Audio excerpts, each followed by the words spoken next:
కామారెడ్డి జిల్లా కేంద్రంలోని మాజీ ఎమ్మెల్యే గంప గోవర్ధన్ నివాస ఆవరణలో స్వాతంత్ర దినోత్సవ వేడుకలు ఘనంగా నిర్వహించారు. ఇందులో భాగంగా బీఆర్ఎస్ నాయకులు కార్యకర్తలతో కలిసి గంప గోవర్ధన్ జాతీయ పతాకాన్ని ఆవిష్కరించారు. జై బోలో స్వాతంత్ర భారత్ కి జై అంటూ నినాదాలు చేశారు. సందర్భంగా మాజీ ఎమ్మెల్యే గంప గోవర్ధన్ మాట్లాడుతూ ఎందరో మహానుభావుల త్యాగాల ఫలితంగానే భారతదేశానికి స్వాతంత్రం వచ్చిందన్నారు. దేశానికి త్యాగమూర్తులు చేసిన సేవలు త్యాగాలు మరవలేనివన్నారు. అందరూ ఆ మహనీయుల అడుగుజాడల్లో ముందుకు సాగాలని పిలుపునిచ్చారు. ఈ కార్యక్రమంలో మాజీ కౌన్సిలర్లు, టీఆర్ఎస్ పట్టణ యువజన నాయకులు, కార్యకర్తలు తదితరులు పాల్గొన్నారు.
స్వతంత్ర దినోత్సవం సందర్భంగా కామారెడ్డి నియోజకవర్గ ప్రజలందరికీ శుభాకాంక్షలు తెలియజేస్తూ ఉన్నాను.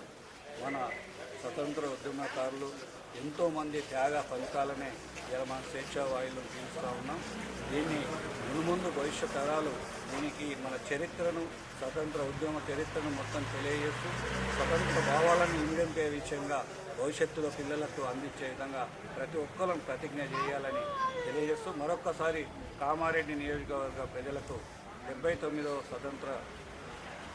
స్వతంత్ర దినోత్సవ శుభాకాంక్షలు తెలియజేస్తా ఉన్నాను. జై తెలంగాణ.